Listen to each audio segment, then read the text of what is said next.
importante nato sa simbahan ng mga pare.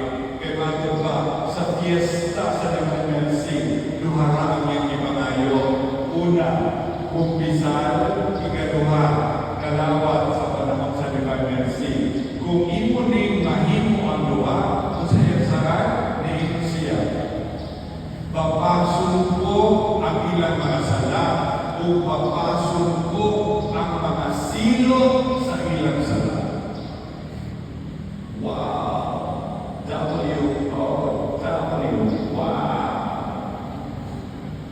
Plenary indulgence. Dili ang simbahan, dili ang Santo Papa, dili ang magisterium ang nagkakatihana. Mismo si Kristo, ang magisterium, tulungan ng ibangayo.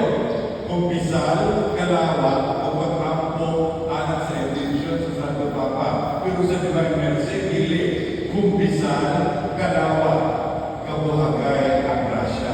Ingon siya, ako ihakak ang grasya sa mga tawang muduol sa akong lawod, sa akong galuoy, kunya hindi sa tabuhi pa siya, ug labaw sa kanan, sa takna, sa ilang kabatayo. Basta lang takna sa ilang kabatayo. Ikatulo, pagsaling, pagtuo o pagtuman ang gitawag na chaplet of the Divine Mercy. Grabe, as in, gitawag ko, Padre Alexander Rodriguez, akong mama hapit na mamatay. Kuyawan na hapit na mamatay. So, di ato ko rito ko, Abraham, gitawag lang na. So, pagkapunta ko rito, gating na ang iyang mama. So, ganun, lisod kung tingnan ang iyang mama. Akong gano'n sila naman, nag-ampo sa chaplet. For the sake of His sorrowful action, have mercy on us and on the whole world. Labi naging katawa, pagpulog imong luha. For the sake of His sorrowful action, my gosh. Wala mo nasa?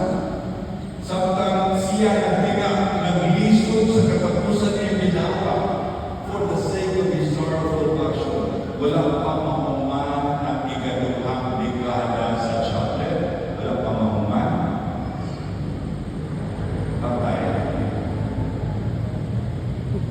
Wala pa mag-ingon ng mga chaplet kung matay ka. Pero siya kayo natin naman. Niingon man si Kristo ang tao na mag-ampok sa chaplet of the Divine Mercy, ang ubangan ni anak Himalasyon.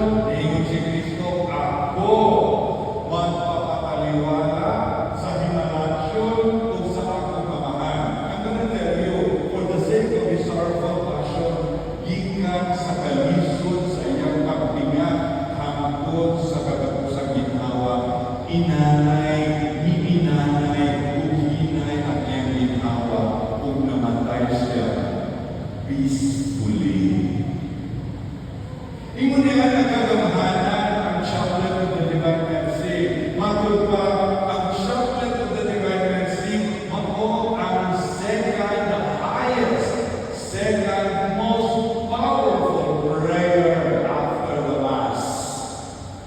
Ang isang pinakataas, ang ikaduha, chaplet. Sa una, wapang chaplet, rosaryo. Pero karon, nga naman nga ikaduha chaplet. Kaya bago mag-ampo, delikatamente i-address ni Lord na for the sake of His sorrowful passion, have mercy on us and on the world. Direkta atong ipangayo ang bunga sa iyang pag-antos o pagpapatay sa krus o ang mga bunga atong magkampo sa panahon ng atong pangayoon. Direktamente o mismo ang mga bunga direktamente ihatag nimo. Isa na kalubigan. Sa Rosario, sa Rosario mag-ampo ka, ngadto sa amahan, pinaagi sa pamama sa mahal na Birhen Maria, pinaagi sa pamama, pero hindi mismo gikan sa bunga sa kasakit ni Kristo at iyang kamatayon, hindi mga higala, chaplet of the Divine Mercy. Ang tanong,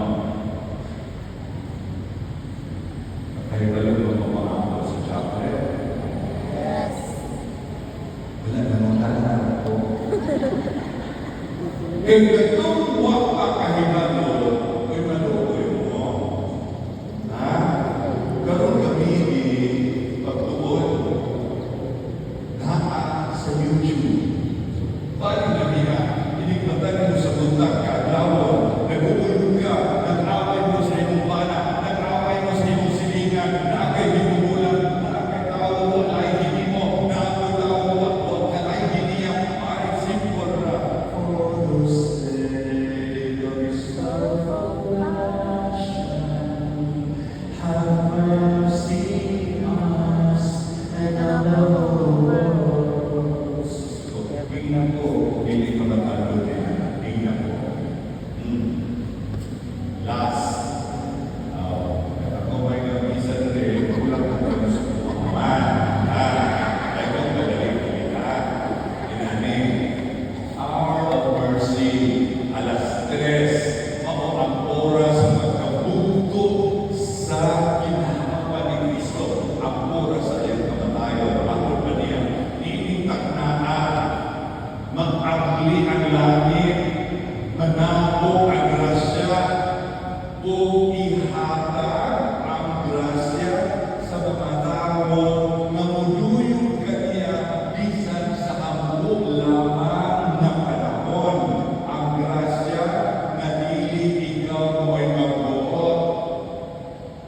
Kung ang imong gipangayo na hihapon sa iyong kabubuton, ihatag na. At I'm gonna tell you personally, I experienced instant grasya na akong gipangayo niya.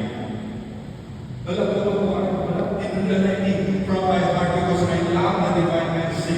Kami, really, kaya akong nakaabot sa lugar dito sa Poland sa divine mercy. Grabe kasi, I cried.